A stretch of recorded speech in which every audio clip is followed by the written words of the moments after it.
Hello friends, welcome to my channel. आज हम health insurance कैसे परचेज करें, मतलब how to buy health insurance, इस टॉपिक पे बात करने वाले हैं। और इस वीडियो को आप एंड तक ज़रूर देखिएगा, क्योंकि जब दोस्तों हम हेल्थ इंश्योरेंस बाय करते हैं तो बहुत सारी ऐसी चीज़ें हैं जो हम स्किप कर जाते हैं, जो जिनका हमें ध्यान रखना चाहिए। क्योंकि इंश्योरेंस परचेज करने से पहले अगर हमारी सारी जो मेडिकल हिस्ट्री है, सारे पैरामीटर्स हैं, सारी चीज़ें हमने डिक्लेयर की हुई है, तो कभी भी इंश्योरेंस क्लेम में रिजेक्शन नहीं होते। और दोस्तों मैं आपको ये बताना चाहूँगा कि 80% जितने भी जो क्लेम रिजेक्ट होते हैं उसमें से 80% जो क्लेम है वो उस वजह से रिजेक्ट होते हैं क्योंकि हमने मेडिकल हिस्ट्री डिस्क्लोज नहीं की होती है। क्योंकि जब हम हॉस्पिटल जाते हैं, कोई हमें प्रॉब्लम होती है, चाहे कोई बीमारी है या एक्सीडेंटल है, कुछ भी है, जब हम ट्रीटमेंट के लिए जाते हैं उस टाइम डॉक्टर हमारे से ये पूछते हैं कि भी आपकी मेडिकल हिस्ट्री बताइए कि आपको पहले कोई सर्जरी हो रखी है या कोई एक्सीडेंट या कोई भी मेडिकेशन आपका पहले हुआ है। तो उस टाइम हमें सब बताना पड़ता है और वो जरूरी भी होता है। लेकिन क्या हुआ है कि अगर हमने पॉलिसी में पहले उसको डिस्क्लोज नहीं किया है और अगर हम ट्रीटमेंट के दौरान डॉक्टर को डिस्क्लोज करते हैं तो वहां पे हमारे जो क्लेम है उसको रिजेक्शन होने के चांसेस बहुत बढ़ जाते हैं। तो दोस्तों मेडिकल हिस्ट्री आपको स्टार्टिंग में डिस्क्लोज करनी जरूरी है, चाहे आपका 10 साल पहले, 15 साल पहले या 5 साल पहले कोई एक्सीडेंट हुआ है या कोई हॉस्पिटलाइजेशन हुई है, कोई छोटी मोटी सर्जरी हुई है, तो you have to disclose this. Otherwise क्या है कि मेडिकल में दिक्कत आने वाली है। और दूसरी बात जो हमें ध्यान रखनी है हेल्थ इंश्योरेंस लेते टाइम, हमें ये पता होना चाहिए कि हमारे नज़दीकी कौन कौन से हॉस्पिटल इस कंपनी के दौरान आते हैं, कौन से हॉस्पिटल नेटवर्क में है। तो हमारे पास ये चीज़ पता होनी चाहिए।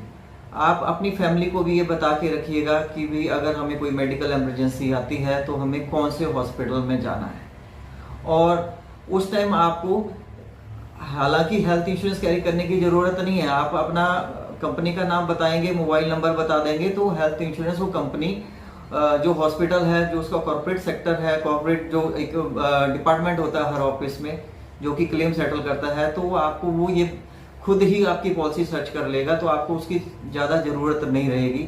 तो आपको दूसरी बात ये थी कि आपको ये जानना ज़रूरी है कि हमारे नेटवर्क हॉस्पिटल कौन कौन से हैं जो कि इस कंपनी के अंतर्गत आते हैं। तीसरी बात जो हमने ध्यान रखनी है कि जब जो भी हम पॉलिसी खरीद रहे हैं तो खरीदते टाइम हमें ये ध्यान रखना है कि इस पॉलिसी के फीचर्स क्या क्या हैं। क्योंकि आज मैं फीचर्स के बारे में ज़्यादा बात नहीं करूँगा, आप इस चैनल को सब्सक्राइब कीजिएगा। नेक्स्ट अगले वीडियोस आने वाले हैं कि ताकि उस जिन वीडियो में मैं आपको डिफरेंट कंपनी के, डिफरेंट प्लान के, डिफरेंट फीचर्स के बारे में भी डिस्कशन करूँगा। तो आपको ये पता होना चाहिए कि हमारा सम एश्योर्ड कितना है, प्री हॉस्पिटलाइजेशन कितने दिन की है, क्या क्या चीज़ें कवर है, क्या चीज़ें कवर नहीं है, कौन सी चीज़ें 2 साल बाद कवर होगी और कौन सी ऐसी चीज़ें हैं जो कवर नहीं होगी। तो ये आपको जानकारी हासिल करना बहुत ज़्यादा ज़रूरी है। तो आप जिससे भी पॉलिसी बाय करें तो उससे आप ये सारी चीज़ें पहले डिस्कस कर लें कि इस पॉलिसी के फीचर क्या क्या हैं। और अगला जो चीज़ है जिसको हमें ध्यान रखना है हेल्थ इंश्योरेंस खरीदते टाइम, वो ये है कि जब भी आप किसी से पॉलिसी खरीदो तो आप ये ध्यान रखिए कि वो एक प्रोफेशनल एडवाइज़र होना चाहिए। कई बार क्या होता है कि मैं ये नहीं बोलूँगा कि आप ऑनलाइन मत परचेज कीजिए, क्योंकि ऑनलाइन में जब हम किसी से कोई चीज़ परचेज करते हैं तो बहुत सारे ऐसे फीचर्स हैं जो वो डिस्क्लोज नहीं किए जाते हैं। तो आप एक प्रोफेशनल जिनको या तो आप जानते हैं या आपके शहर के वो नॉन प्रोफेशनल एडवाइजर्स हैं या प्रोफेशनल जो इंश्योरेंस एडवाइजर है, आप उन्हीं से ही पॉलिसी लीजिएगा। रीजन क्या होता है दोस्तों कि जब कोई क्लेम आता है, क्लेम के बाद आपको एक एडवाइजर की बहुत ज़रूरत पड़ती है।